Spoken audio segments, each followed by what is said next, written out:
For 31-year-old Abdullah Sheikh Abbas, the journey hasn't been an easy one. He's taking oath of office having been elected as a member of parliament for Jubaland state, something he never thought of as he fled Somalia in 1992.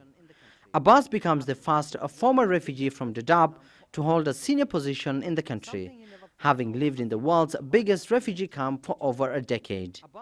I've been there for 12 years in the camps or more, and that has been a space where I could at least go to school. Perception out there is when you get back home, it is disastrous and very fatal. You hear of the killings, you hear of the explosions and all this. But I tell you, they are great people. If that talent is stopped, they can improve. I'm sure they can improve the country, and they have a lot to contribute. For Abbas, a university graduate from Kenya, coming back home wasn't an easy choice. Returning in 2011 during the peak of a devastating famine that claimed more than 250,000 lives and displaced thousands others. It was a tough decision to come back home and serve the Somali community. Coming back to Somalia and then interacting with the community at the grassroots level in different parts of the country. The 31-year-old legislator has a huge task ahead. He tells me he's not just a representative of his constituents, but a source of inspiration to more than 350,000 refugees living in Dadaab. There are guys who were born in Dadaab, now 26 years of age. They do not know about Somalia. That's where they call home. Or they consider themselves as people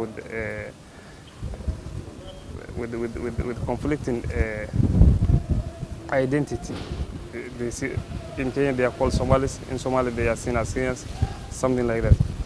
In mid-2016, Kenya announced plans to close the Dadaab refugee camp, a move that sparked an international debate on whether it was the right time to send home more than 350,000 refugees who've lived in Dadaab for more than 2 decades.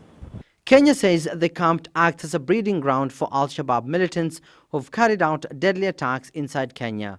But so far, it's an allegation Kenyan authorities are yet to prove.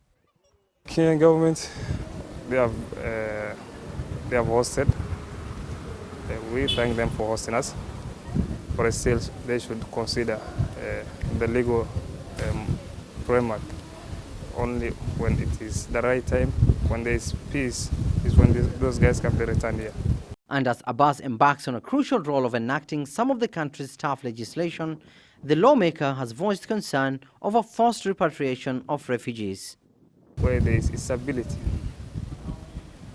people will come voluntarily if they find the place hospitable, if they find the opportunity, if they find a better life.